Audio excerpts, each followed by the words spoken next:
Reliance foundation development league মানে আরএফডিএলে ইস্টবেঙ্গল মোহনবাগান ছাড়া আরও 10টি দল চূড়ান্ত হয়ে গেল। তার আপডেট দেবো আজকের এই ভিডিওতে। থাকছে ইস্টবেঙ্গলের ষষ্ঠ বিদেশি, তিনি কি দিল্লি ম্যাচ খেলবে তার আপডেট দেবো আজকের এই ভিডিওতে। থাকছে জাতীয় নারী ফুটবল দল এএফসি এশিয়ান কাপ খেলতে অস্ট্রেলিয়া পৌঁছে গেল, তার আপডেট দেবো।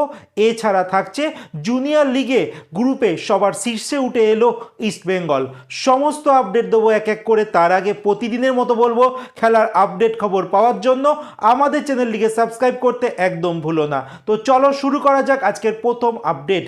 আজকের প্রথম আপডেটটি শুরু করব নারী ফুটবল দলের আপডেট নিয়ে। এই মুহূর্তে ভারতীয় ওমেন্স সিনিয়র নারী ফুটবল দল তারা অস্ট্রেলিয়াতে পৌঁছে গেছে, কারণ অস্ট্রেলিয়াতে শুরু হতে চলেছে এএফসি এশিয়ান কাপ ওমেন্সের মূল পর্বের খেলা।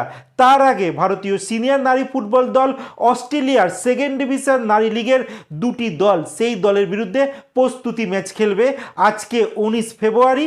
আজকে তারা একটা প্রস্তুতি ম্যাচ খেলছে। এছাড়া তারা 23 ফেব্রুয়ারি আরও একটি প্রস্তুতি ম্যাচ খেলবে। তো আজকে তারা মুখোমুখি হতে চলেছে পার্থ রেড স্টারের সঙ্গে। এটা অস্ট্রেলিয়া ওমেন্স ফুটবল লিগের সেকেন্ড ডিভিশনের একটি ক্লাব। আর এরকমই আরও একটি সেকেন্ড ডিভিশনের ক্লাব যার বিরুদ্ধে 23 ফেব্রুয়ারি যেই দলটির নাম পার্থ আজুরি, এই দলটির বিরুদ্ধে ভারতীয় সিনিয়র নারী ফুটবল দল খেলতে নামছে।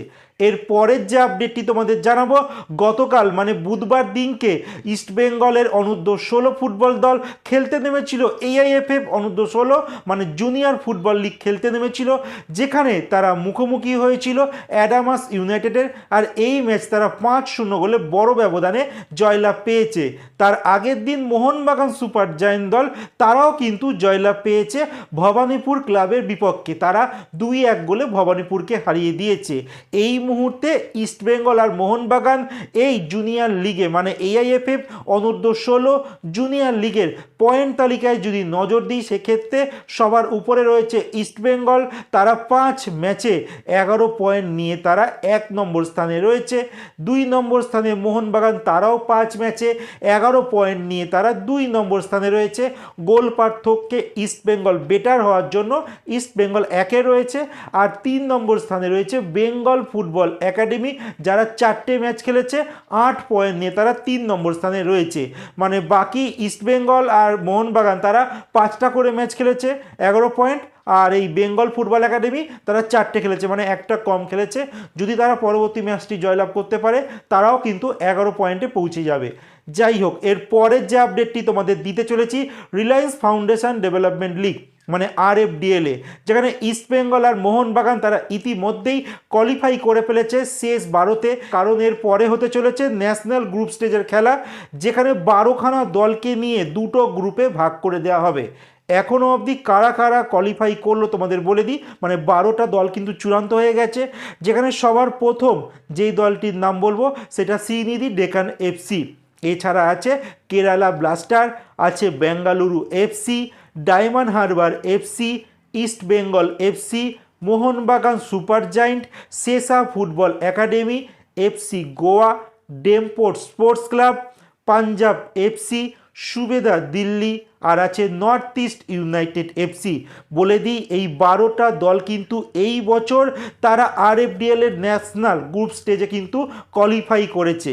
এরপরে এই 12টা দলকে দুটো গ্রুপে ভাগ করে দেওয়া হবে, মানে প্রত্যেকটা গ্রুপে 6টা করে দল পড়বে।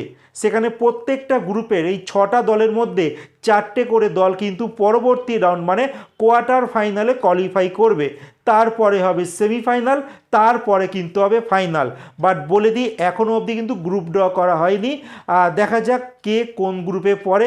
বাট লাস্ট ইয়ারে কিন্তু মোহনবাগান সুপার জায়েন্ট চ্যাম্পিয়ন হয়েছিল, যেটা পশ্চিমবঙ্গের কোনো ক্লাবের সবথেকে বেস্ট সাফল্য এই আরএফডিএলে।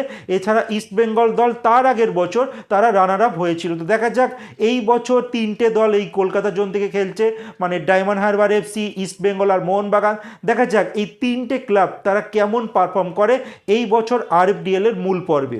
এরপরে শেষ যে আপডেটটি দেবো আজকের এই ভিডিওতে, ইস্টবেঙ্গলের 6 নম্বর বিদেশি একজন ড্যানিশ ফুটবলার যার নাম অ্যান্টন সেইবাক, তিনি কিন্তু কলকাতায় গতকাল মানে বুধবার দিনকে চলে এসেছে, যেটা আমি আগে আপডেট তোমাদের দিয়ে দিয়েছি। এবার প্রশ্ন, এই অ্যান্টন সেইবাক তিনি কি দিল্লির বিরুদ্ধে ম্যাচটা খেলবে? মানে আগামী শনিবার দিনকে 21শে ফেব্রুয়ারি ইস্টবেঙ্গল দল তারা আইএসএল এর নিজেদের দ্বিতীয় ম্যাচ খেলতে নামছে এসসি দিল্লির বিপক্ষে। আর এই এসসি দিল্লি কিন্তু তারা নিজেদের প্রথম ম্যাচ বেঙ্গালুরু এফসির কাছে 2-0 গোলে হেরে গেছে। এই দলটি কিন্তু এখনও অবধি খুব একটা সেট টিম নয়, তো তাদের ইস্টবেঙ্গলের বিরুদ্ধে যথেষ্ট বেগ পেতে হতে পারে। বাট ইস্টবেঙ্গল কিন্তু এই মুহূর্তে দারুণ ফুটবল খেলছে।